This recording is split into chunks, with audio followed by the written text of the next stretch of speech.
Hello, and thank you for joining us today for this webcast, Is Biopharma Fit for a New Decade? My name is Lucy Ellis, Executive Editor for In Vivo, and I'll be your moderator for today.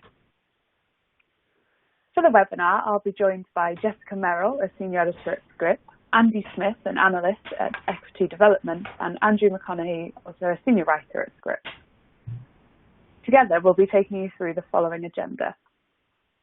We'll be looking at what were the expectations for the coming 12 months and how the market is being disrupted by the coronavirus outbreak, looking ahead at other potential issues for the industry as the pandemic continues.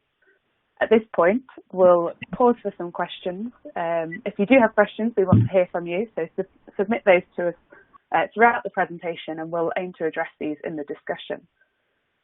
Moving on after that section of the presentation, we'll look at other crucial topics likely affecting the performance of biopharma in 2020 and onwards, such as M&A trends, the US election, and the growing biosimilars market if we have time.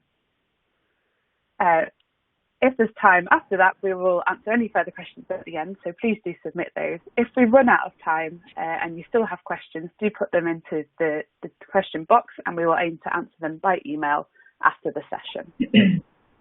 Because we know that you'll want to listen to this webinar again, today's session is being recorded and it will be available along with the slides to all who have registered for this event.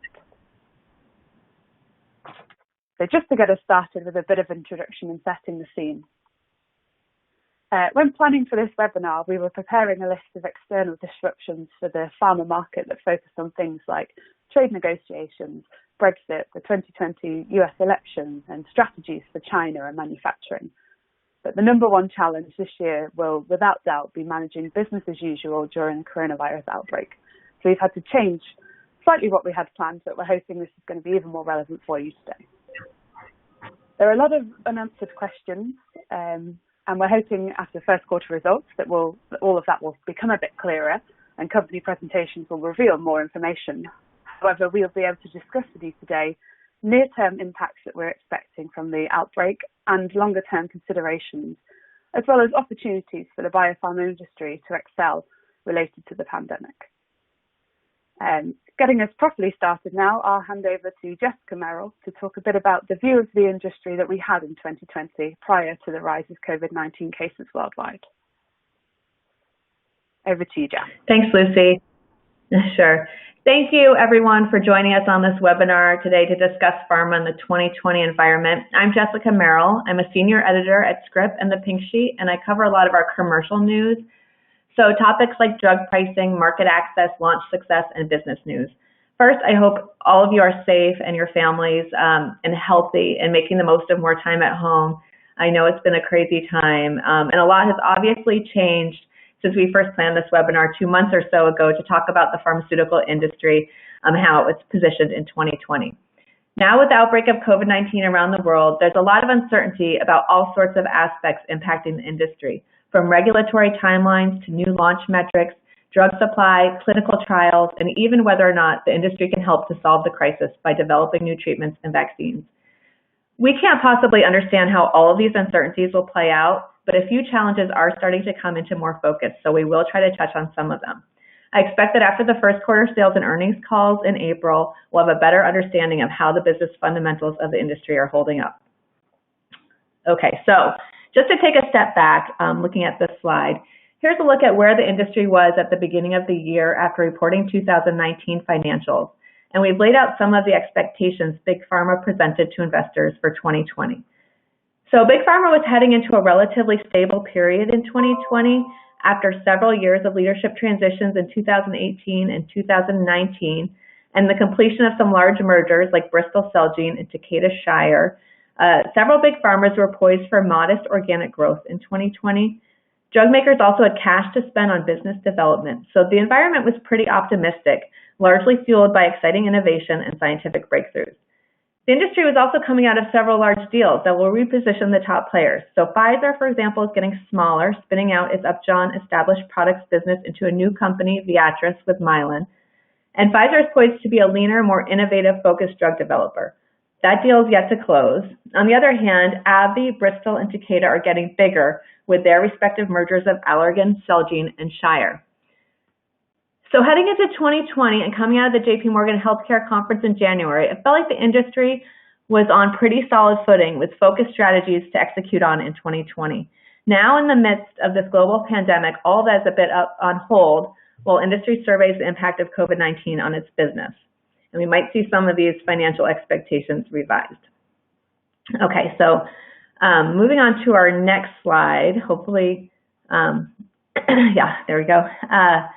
On this slide, we have some of the interesting new launches that are expected to drive growth for pharma starting this year. And there are a couple of really interesting opportunities that I was looking forward to seeing how they perform. AstraZeneca's Enhertu and Seattle Genetics' tucatinib are two new treatments for HER2-positive breast cancer for patients who have failed other options. And they've shown impressive efficacy in clinical trials. So Enhertu was approved by FDA in December, while tucatinib is pending at FDA right now. And these could both be big blockbuster-sized drugs. And I was curious to see how they end up being sequenced in the treatment regimen against each other.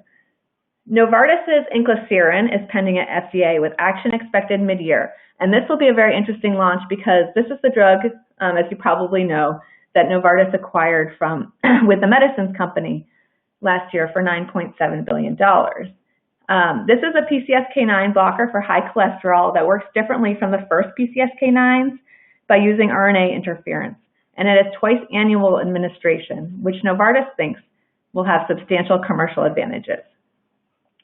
Novartis has said it believes it could become one of its top-selling drugs. So I'm really curious to see how this trajectory takes off.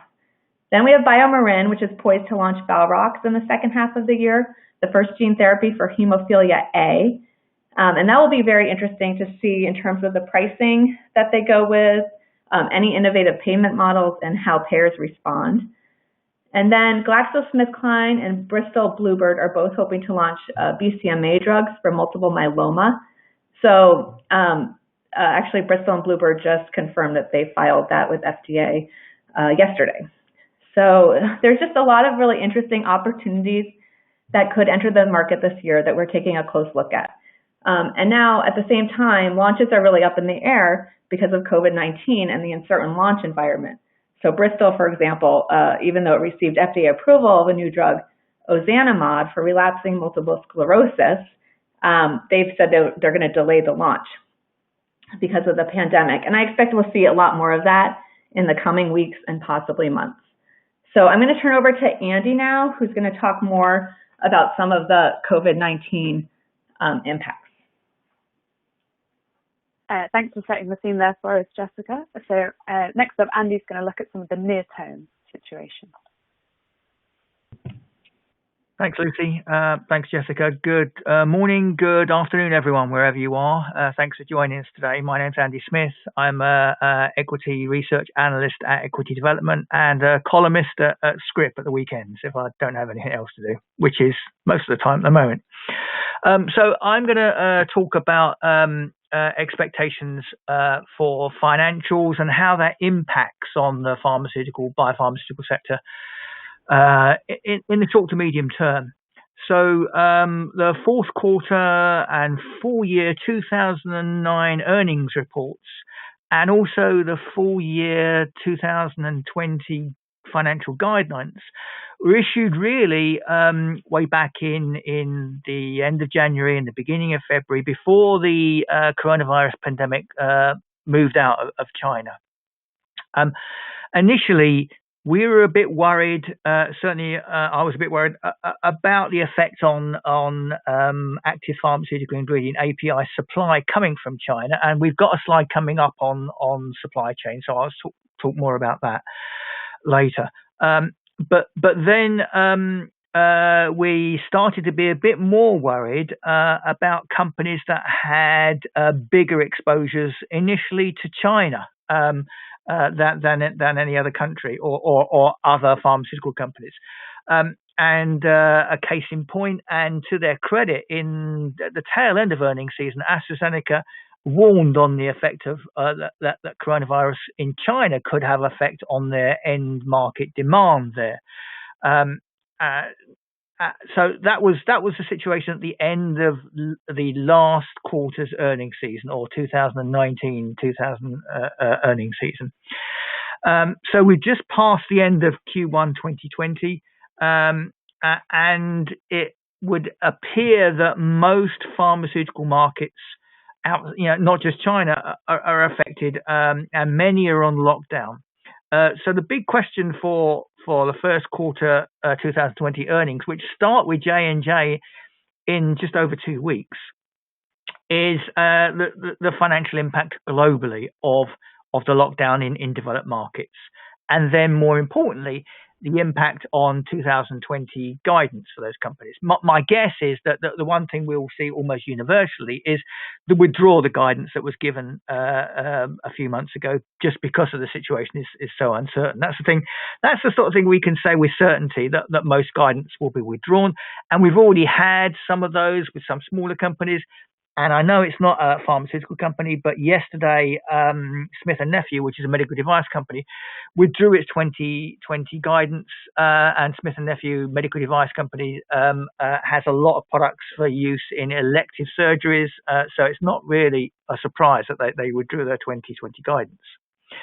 So what else can we see in terms of impact? Well, apart from the withdrawal, the perhaps widespread withdrawal of 2020 guidance, we may even see some impact on revenues in the first quarter. Now, as lockdowns came into effect, and this as Smith & Nephew said, that affects elective procedures, and even possibly scheduled oncology treatments and some other consults that you would expect to go on in a hospital, or even in primary care.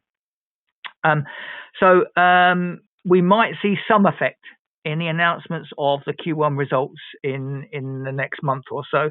We would almost certainly expect to see a much bigger effect in from Q2 onwards. So there was results that start off just before the summer. And then how long that goes on for, well, that's anyone's guess. And if I were to guess, it would be towards the end of the year, we'd start to still see those effects. But on the plus side, we'll talk about supply issues in a second. Pharmaceuticals are still regarded in most markets, even on lockdown, as essential products, and even for retail products. So pharmacies are still open, patients are still getting their drugs, and in that respect, you can expect the pharmaceutical sector and the earnings of pharmaceutical sector to be a lot more robust than other sectors, like, for example, even resources, hospitality and consumer cyclicals. And where we're going to end up towards the end of this year reminds me sort of a discussion I had with a general manager for a pharmaceutical company, big pharmaceutical company, in Northern Ireland last year. And so many of you may know that Northern Ireland had a devolved government in the UK, which was effectively suspended for it was more than a year, probably getting on for 2 years.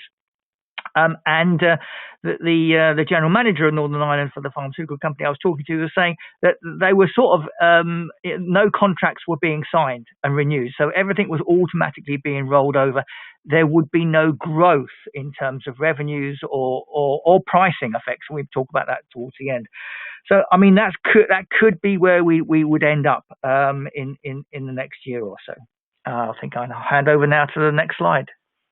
Thanks, Andy.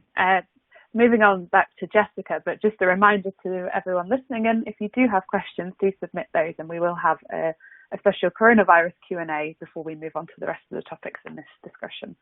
Back to you, Jess. Sure. So one of the headwinds for industry we're starting to see emerge from COVID-19 is around the commercial market, as patients are sitting out non-emergency doctor visits and sales reps are also staying out of doctors' offices. Most drug companies have said they've pulled their sales forces out of hospitals and doctors' offices out of safety concerns, and obviously the priority of doctors being on COVID-19. So the idea has been that this will probably have the biggest impact on new launches, which require a lot of sales force support and education ramp. And some companies have started to back off their projections for newly launched drugs, including Amarin with projections for Vascepa for the cardiovascular claim. Aimmune, which is launching the peanut allergy treatment Palforzia, and Bristol delaying the launch of ozanimod. However, the impact could be even more widespread, particularly for drugs that are administered in a hospital setting as physicians prioritize COVID-19. So, for example, Biogen confirmed that it has seen some Spinraza treatments postponed because of this, and that's considered a critical treatment for a terrible rare disease. So that was a bit surprising to see a product like Spinraza postponed, and maybe that's just temporary while hospitals, refocus on getting all of the treatments in the right place. But it's not clear how widespread those impacts may be. So that's going to be something to watch. And then another interesting question is around drugs that increase the risk of infectious disease at a time like an outbreak like this, and especially for maybe psoriasis, if that's a really high growth area for a lot of drug companies that have blockbuster drugs that are competing in that space, if maybe patients would go off their medicines or anything like that. So I'm going to hand over to Andrew, who's going to talk more now about some of the drugs that could be in development for COVID-19 or vaccines. Thanks, Jess. So I'm Andrew McConaughey. I'm a journalist, senior writer at Scrip, and at the moment, like many of us, I'm exclusively focused on COVID-19 from the confines of my home, lockdown in the UK. So, we know that this pandemic is unlike anything which most people alive today have ever experienced, and indeed the UN has said today it represents the biggest global crisis since World War II. And we all know, there's no question we're putting our faith in science and technology to beat SARS-CoV-2, but just how big a role Biopharma is going to play in that, we'll see, won't we? But certainly the industry has seized this challenge with aplomb, really, and one of the most striking remarks from the sector came from Regeneron's Chief Scientific Officer, Georgianne Kopoulos, who last week said this was Biopharma's big moment and that the world is counting on us. So that's being reflected in this big surge of biopharma R&D towards solving COVID-19. So that spans the longer-term solution of vaccines and then a range of therapies, some of them novel, but many repurposed older drugs, which could provide more rapid solutions to the problem. Now, that pipeline really grows daily, and there's all sorts of estimations of how big that is, but there's around 20 companies with potential medicines in various stages of development, at least, I think, and of which of those 4 existing medicines are now in late-stage trials. And on the vaccines front, there's at least 50 projects exploring a variety of technologies, and many of those are industry-academia collaborations, and the most advanced of those are entering early phase clinical trials. So I just wanted to highlight a handful of the leading companies to illustrate these things broadly, because it's difficult to keep track, certainly. But I think these are some of the most interesting companies at the moment trying to tackle this big question. So as you can see from the slide, we've got Moderna and Gilead and Regeneron. And Moderna is developing a vaccine based on its messenger RNA platform, and it's called mRNA 1273. And it entered phase 1 trials in record time on the 16th of March. However, the company hasn't brought a product to market before, and even if the vaccine does prove safe and effective, it doesn't currently have the means to manufacture it at the global scale needed. So it's very exciting, but certainly it's mRNA is pretty novel modality as well. So it's still far from proven. Gilead, that's much better known, and certainly it's made its name in antivirals, and it's got remdesivir, which is an antiviral which it originally developed against a very different virus, Ebola. But since the outbreak in China started in China back in January, remdesivir's got a lot of attention, been used in the emergency setting, and indeed has become known in China as the people's hope. So indeed, one of the most high-profile drugs, and we're going to get some readouts from that pretty shortly. I think this month, in fact, in April, some early signs of its efficacy. And then finally, there's Regeneron, which is also using its antibody platform to develop a novel antibody cocktail, which could actually work as a kind of passive vaccine, preventative against COVID-19, and also as a treatment. And at the same time, it's rushing into trials its IL-6 therapy, Kevzara, which is in the same class as Roche's Actemra, and these could help those acutely ill COVID-19 patients with pneumonia and acute respiratory distress syndrome, which is one of the big killers of patients with the infection at the moment, as we're seeing around the world, unfortunately.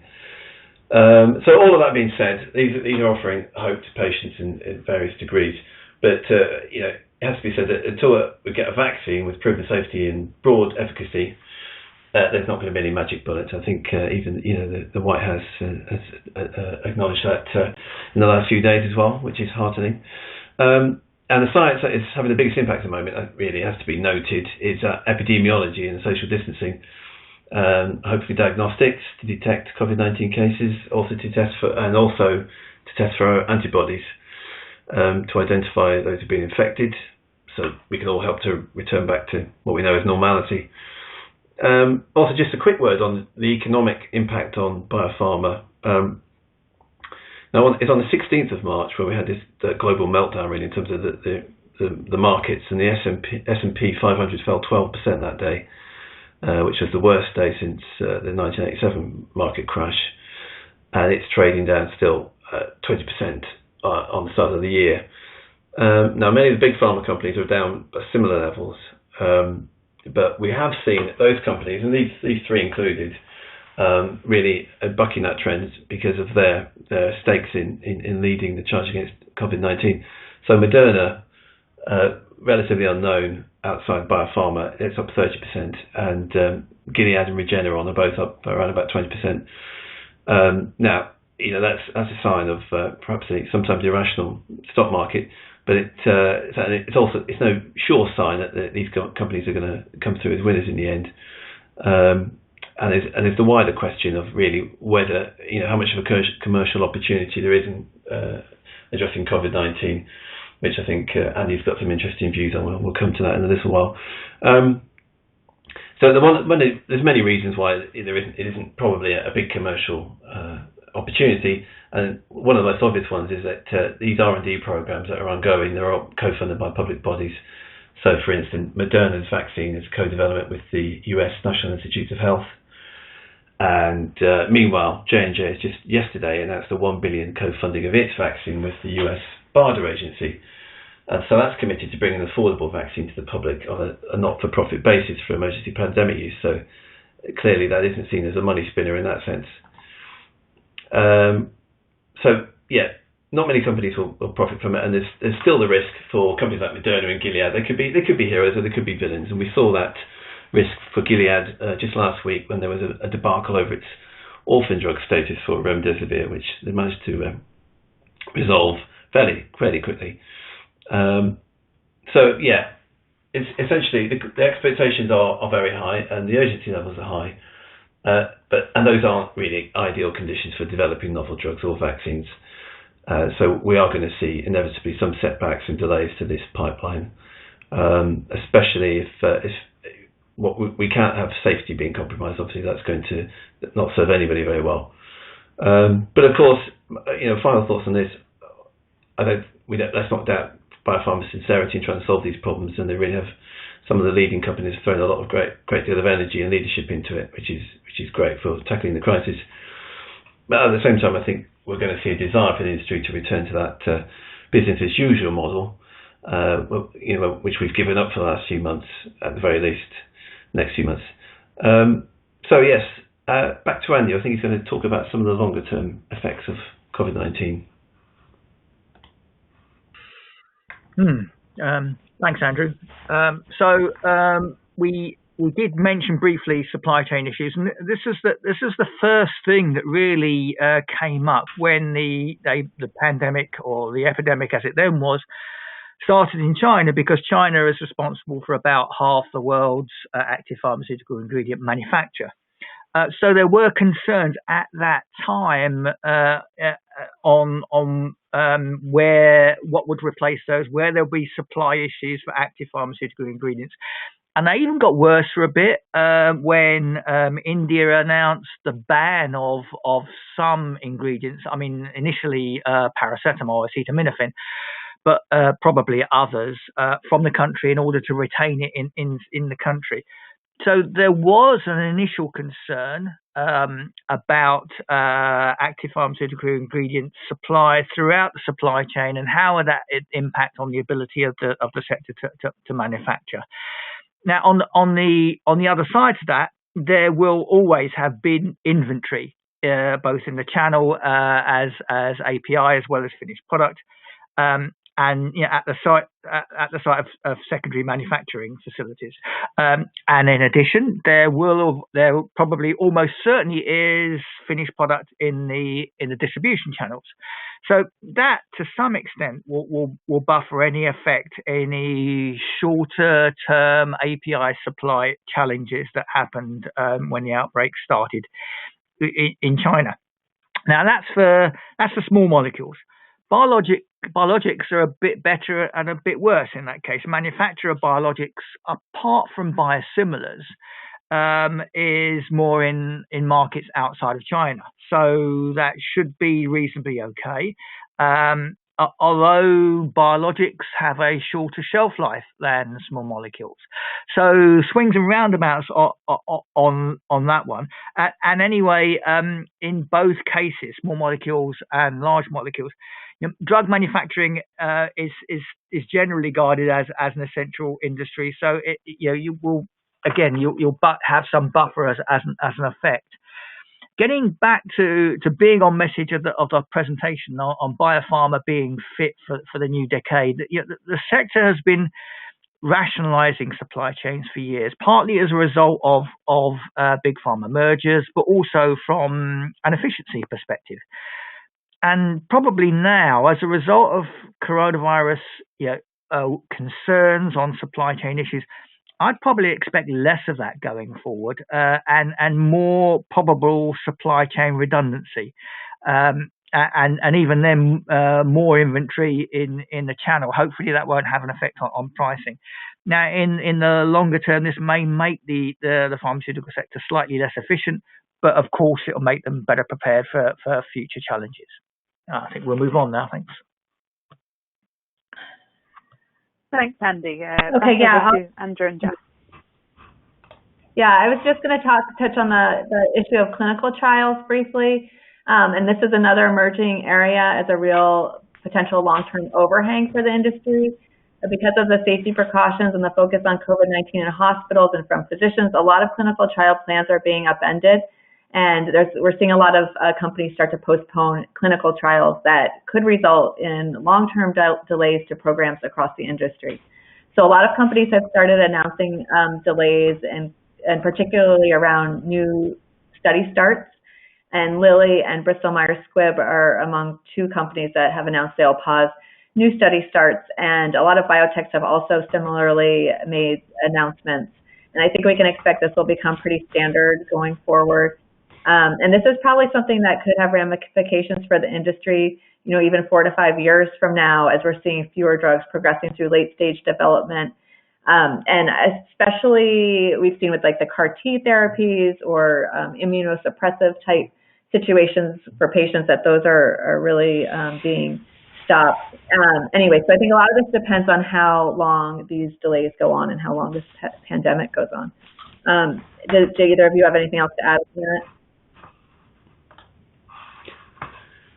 I would say I'm actually watching Moderna.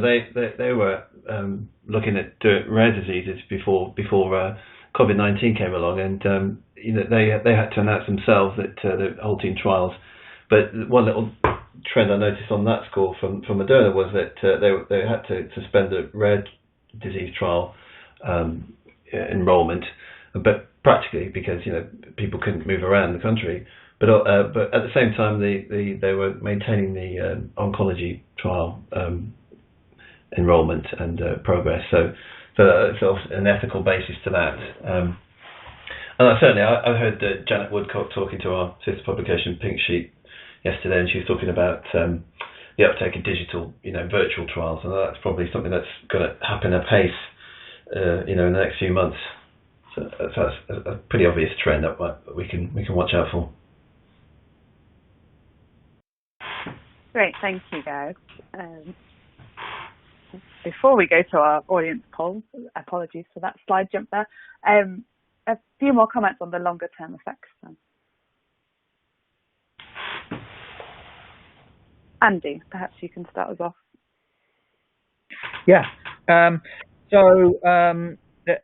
medical conferences have been either cancelled or more commonly moved to be virtual. And whatever acronym is your favourite, American College of Cardiology, ASCO, ACR, they've been either cancelled or moved to virtual conferences. And I would expect that to continue towards the end of the year. So the antimicrobial ones, ICAC and IDSA probably again. What does that mean? Virtual conferences are nowhere near as good for face-to-face business development, for meeting a company for the first time, if you're a pharma company looking to license a new product, or indeed if you're a pharmaceutical company scientist wanting to meet a researcher looking to do collaboration. So at both ends of that value chain, at the part of business development and the part of research collaboration, I imagine there to be some friction over the next year, as the conference environment is not conducive to doing business that way. In addition, we saw after the Boston conference from Cowan and the outbreak that resulted from that, I wouldn't expect many investor conferences, so the ones in New York in the fall, and possibly even JP Morgan in San Francisco next year. And again, those are the big ones for business development. Those are where mergers and acquisitions and licensing discussions first start. So that there may be some structural issues coming that's going to put a crimp in deal making activity for the sector moving forward. Anyone else, Andrew or Jessica? Do you have any thoughts? No, I think no JP Morgan would be wild, but that's about it. Yeah, but I mean, JP Morgan, all those thousands of people in that small space, I mean, it's a recipe for disaster, isn't it? You're right. Great. Okay, so we have a poll. We do. So now's the time for our audience to get involved. We have an audience poll that you will see on your screen to have a chance to answer this question. How do you see your organisation being affected by the COVID-19 pandemic? A, my organisation should be able to ride out the pandemic's effects. B, my organisation's business will be profoundly challenged by the pandemic. C, my organisation could emerge stronger after the pandemic. Or D, it's too early to say. You have a chance to answer that question now, and then we will look at the results shortly. In the meantime, we'll move to our Q&A session, particularly on the coronavirus pandemic, before we move on to any other topics. We have got a few questions coming in, but please do ask your questions now, and we'll do our best to answer all of them. The first one, perhaps aimed at you, Andy, and a couple of comments you made earlier in the presentation. What do you expect will be the biggest issues and next steps for multinational companies with growing operations within China? Yeah, it's an interesting one. It's a good question. I mean, if you believe the government statistics, the data coming out of China, they're getting back to normal, and therefore end market demand and therefore revenues in those companies that are exposed to China would start to recover. There's no getting away from there's been at least a lost month and maybe longer in China. So, in the short term, the effects won't be good. Companies from their guidance will be expecting revenues from China, and they just won't happen. And again, moving forward, people have been talking certainly on social media, and may not be just of China, of a V-shaped recovery. And I don't see that. And not just in the general economy, but I don't see that in the pharmaceutical sector either, particularly in China, where you've got very high retail-based or clinic-based consultations and many thousands of reps going on in the country. That's going to be slow and uncertain to recover. So I think China, those companies that have a large portion of their revenues coming from China or are dependent on Chinese revenue growth moving forward, I think they're going to have to rebase their expectations on that. Thanks, Andy. Any other comments from Andrew or Jeff on that question?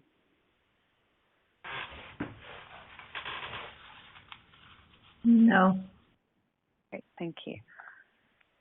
We have another question close to the topic you were just discussing, actually, guys. So do you anticipate regulatory agencies, or specifically the FDA, will delay reviews of INDs or not be accepting any new submissions right now? Well, I'll talk to that a little bit. I mean, I guess that's really uncertain, but the Pink Sheet did do an interview and a podcast interview with Janet Woodcock from CEDAR that's live today. So that's really interesting. She talked about really keeping the timelines on track and how CEDAR is working, remotely, that they're used to working remotely. They are prioritizing, obviously, critical care and infectious disease and antivirals, so there may be some reprioritization, and I guess there, INDs would probably possibly be less of a priority versus meeting the user fee goals for NDAs and BLAs, et cetera, for approving drugs. So I think that that's possible. I do think this is a great interview to check out from her that we have. So I think it's a possibility. Great, thanks. And yes, that's if right. I could add, Andrew. Oh, sorry, carry on, Andrew. Yeah, no, that's right, Jess. I listened to Janet Woodcock talk as well. I think it's interesting.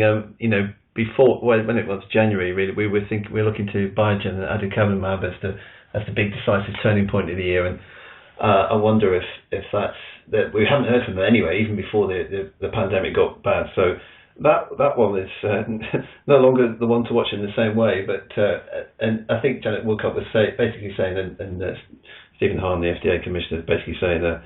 COVID-19 candidates are going to be first in the queue, so it's probably going to knock things back a bit. But they've basically said no, we're trying to keep things on course. Yes, but I mean the Biogen one's an interesting one. If it will emerge at all in the next few months, which is certainly what we had anticipated. Andy, did you have some further thoughts there? Yeah, I did, and I mean. I agree with everything that Andrew and Jessica have said. Where the FDA is paid, where the FDA is committed to the timelines, and not just the FDA but the EMEA, you'd expect it to do their utmost to stick to those. But there's a lot of interactions that happen when an IND starts, even before an IND starts, that don't have those timeline clocks attached to them. Formal and informal correspondence and meetings, even minuted meetings with the FDA between drug sponsors and the FDA that at a much earlier stage that you can probably think are an easy target for the FDA to postpone or move the timelines on. How does that affect the sector? Well, those products that are currently preclinical or about to go into phase 1, or those looking for a end of phase 1 meeting or end of phase 2 meetings, you might see those be deprioritized and take longer than you'd expect. Great, thank you. We'll just look now to the results then of the poll we've just asked our audience to answer. Looking at the answers that we have in front of us now, and you should be able to see also, there's a split between answers A and D. So a lot of people are still considering it too early to say, which I think we're all feeling at the moment. But there's a lot of unknowns, there's predictions, and there's a lot of expectations, but it can be a bit early on some of these topics to see what's going to happen. However, quite a few also answering that the organisation should be able to ride out the pandemic's effects, which is a positive view on that. But a couple also expecting business challenges surrounding the pandemic. 10% of the answers are saying they're expecting challenges. And then the 18% of people hoping that organisations will emerge stronger after the pandemic. Is there any thoughts from our panelists on the results that we're seeing there?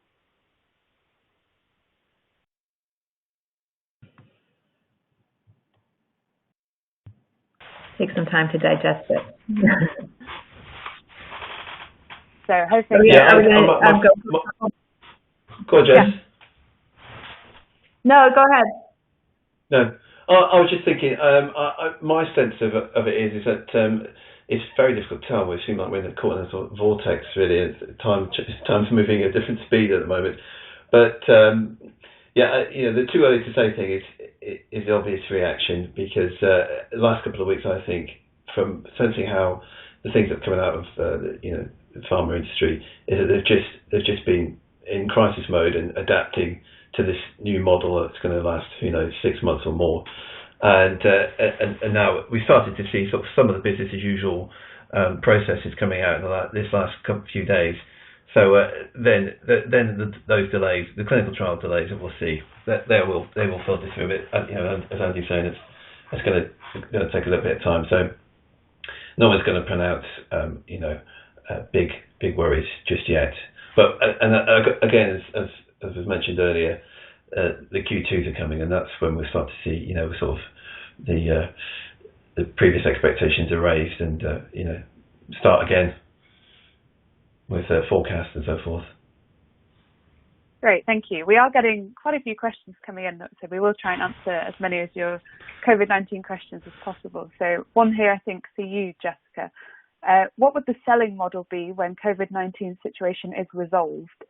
So the traditional visit by a sales rep might need to change. Do you have any thoughts on that? Well, yeah, I think it will be really interesting. I actually think this could spark some significant change if you think about even how we're all working differently now today ourselves, and using technologies that maybe we weren't as comfortable with.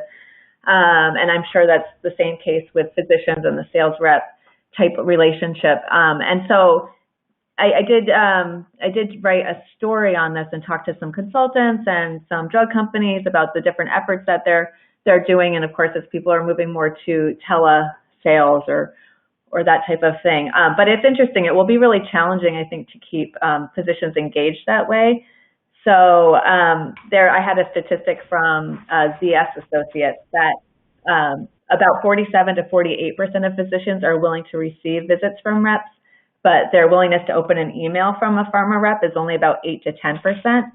So it's really about overcoming that hurdle to sort of build that tele-relationship in a way that physicians will actually interact. And so I think it's going to really require some more creative, engaging ways.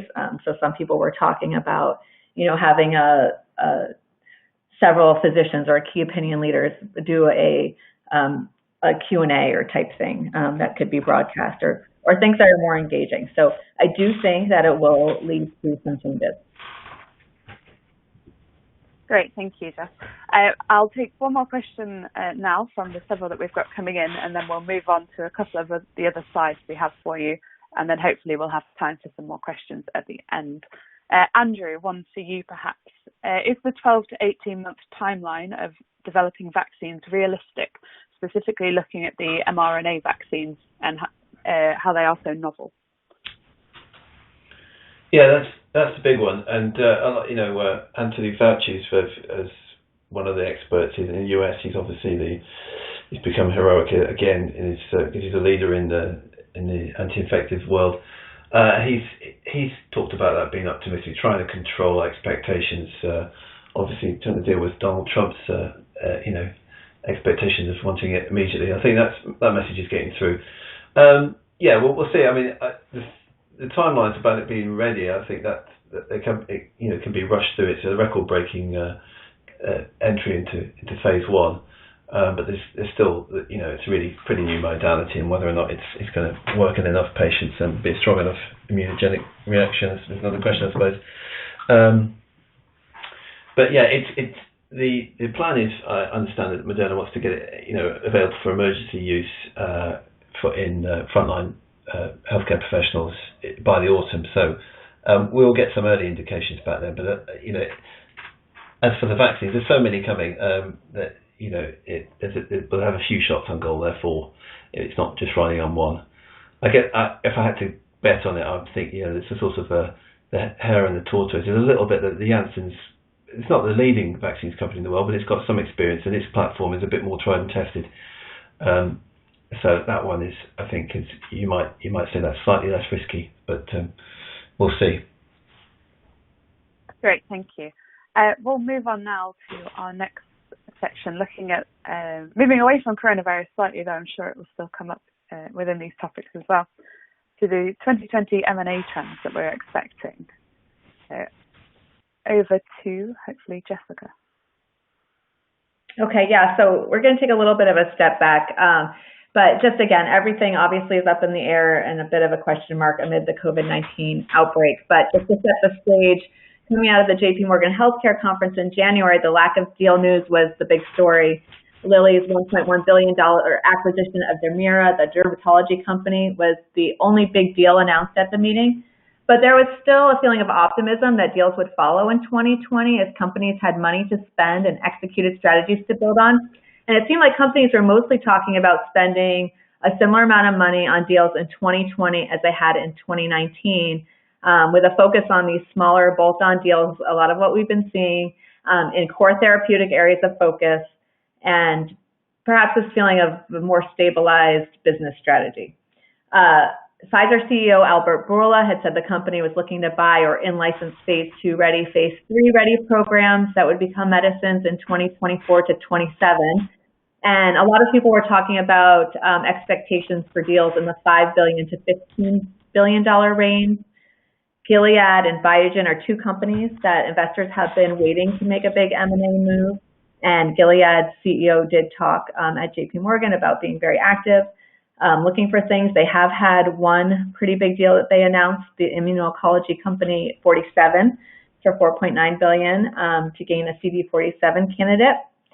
And it's just not clear now what the COVID-19 outbreak could mean for business development as companies triage their financial pressures around the potentially slower launches and timelines and securing drug supply and employee health. Will deal making become a lower priority, or at the same time, could it be an opportunity as some biopharmas lose value, become more strapped for cash if this problem persists longer term? So, I guess a lot of it is wait and see.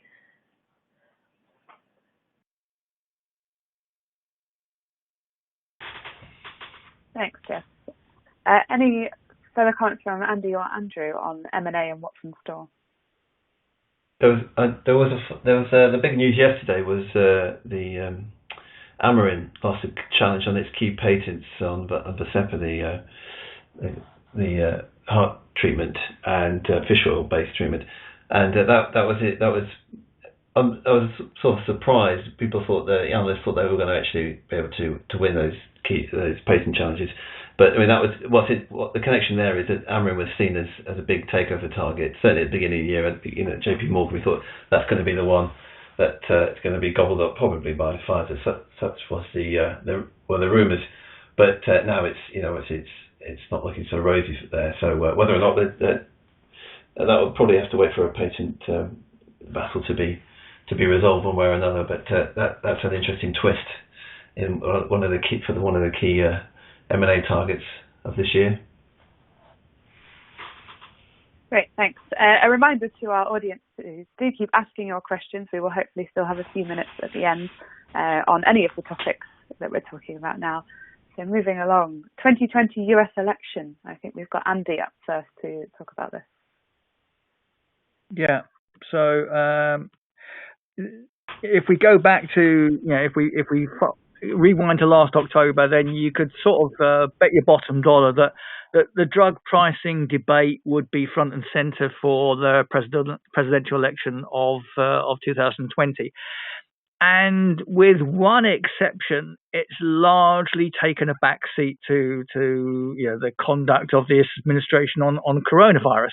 And I'm not a political strategist, so I don't know whether I only have an opinion on whether the handling of the coronavirus in the US is going to affect the US election. Certainly, it pervades it today. And the exception I was talking about is also related to coronavirus. So there was a private company that doubled the price of its chloroquine drug for malaria as soon as they heard that it might have some activity against COVID-19. And then there was such an uproar that they were forced not only to change that price rise back, but also donate 1 million doses of hydroxychloroquine to hospitals.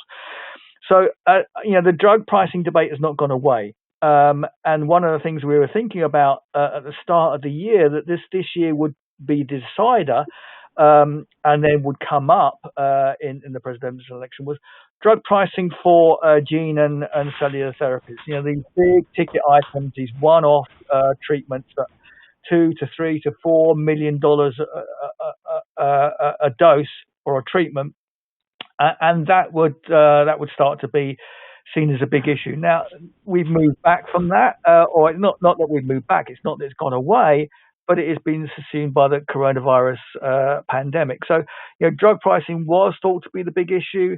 There might be some issues come up in addition to that even succumb drug pricing now, and just below coronavirus. When we think about strategic stockpiles of either medical devices and or drugs, and where they've come from in the world, and it wouldn't take much more than me saying that for perhaps the president to start to go about bashing China again. So there are issues that stem from coronavirus that will, I'm sure, that aren't drug pricing, that will come to pervade the presidential election this November.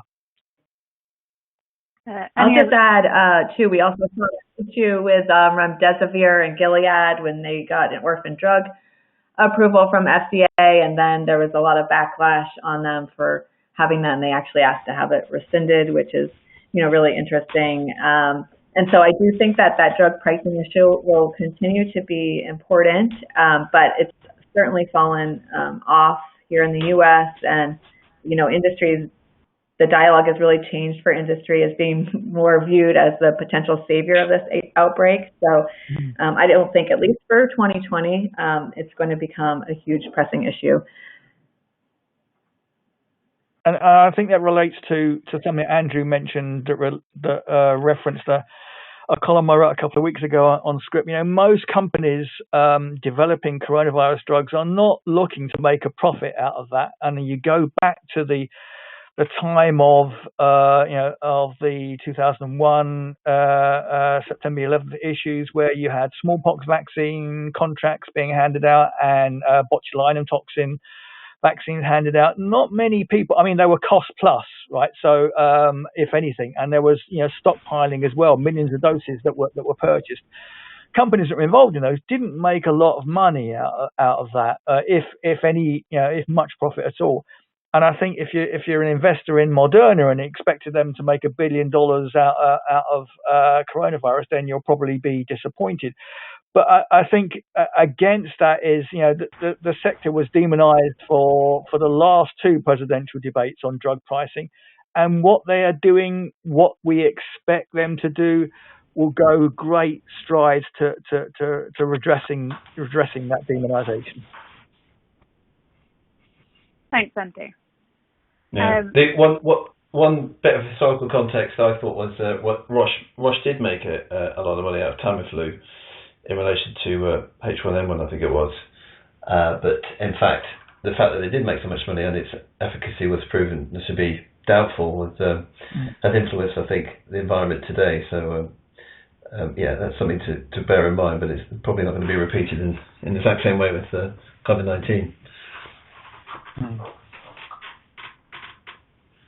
Okay, thank you guys.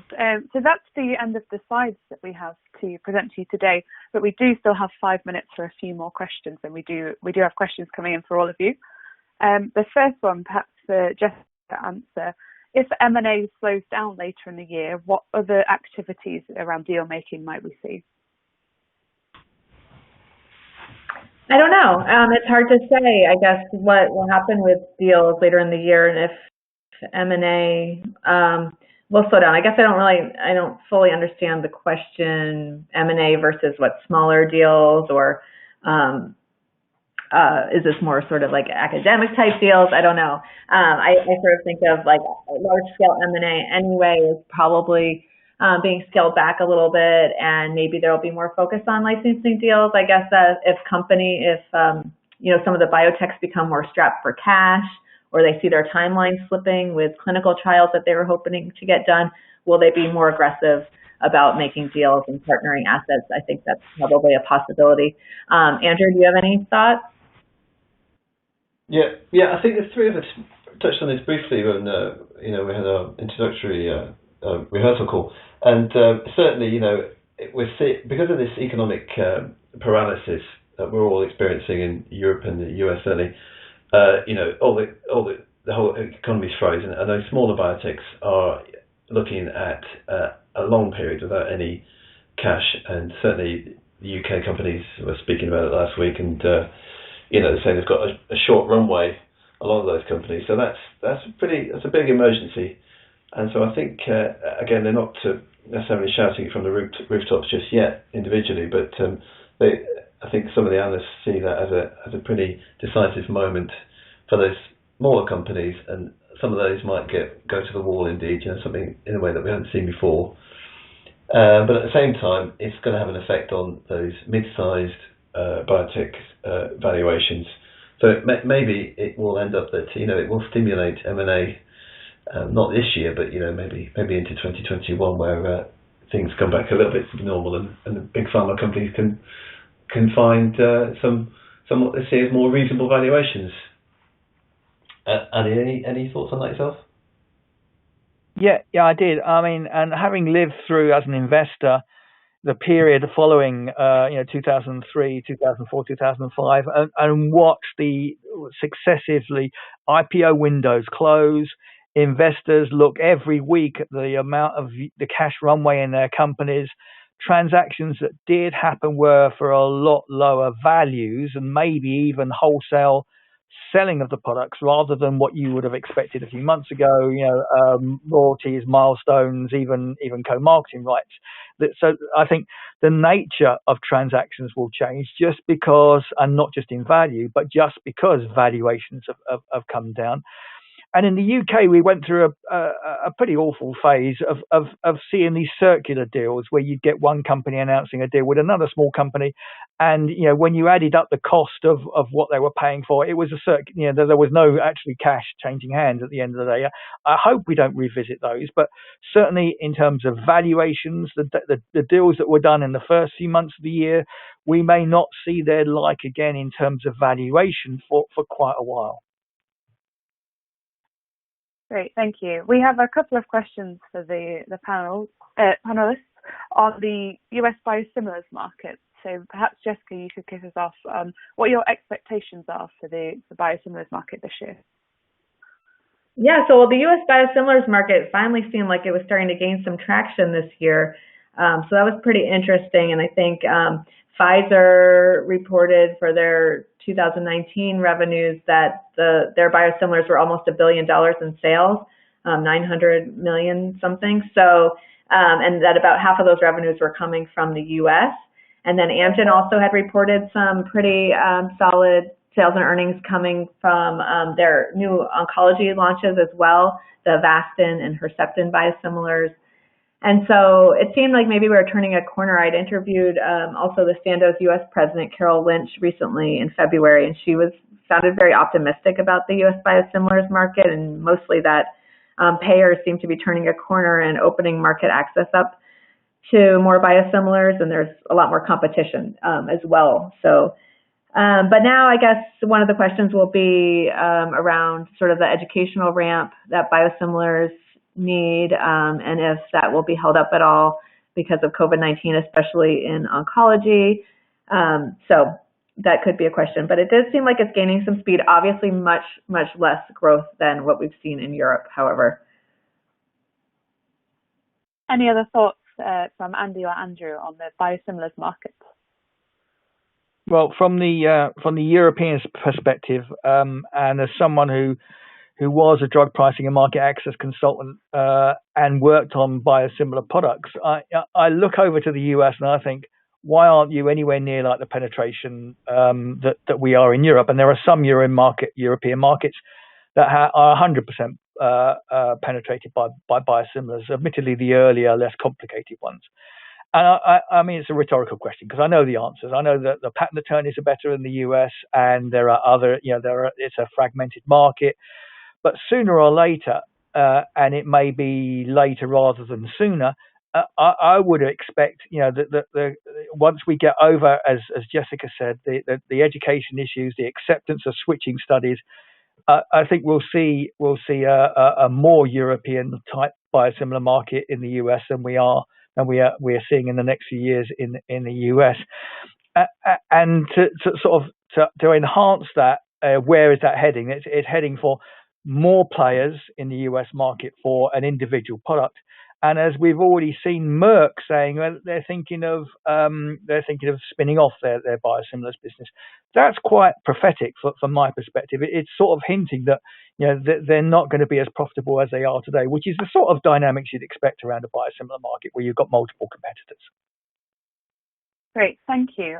Well, I'm afraid we've run out of time actually for any further questions. I'd like to thank our speakers for their great presentations and interesting insights, and our audience for taking part in the poll and questions and hopefully enjoying the session. Again, for everybody, the recording of this session and the slides will be made available to all who have registered, and that'll be shortly after the event is finished. On behalf of the Pharma Intelligence team, have a productive remainder of your day and stay safe, everybody. And thank you again to our panelists.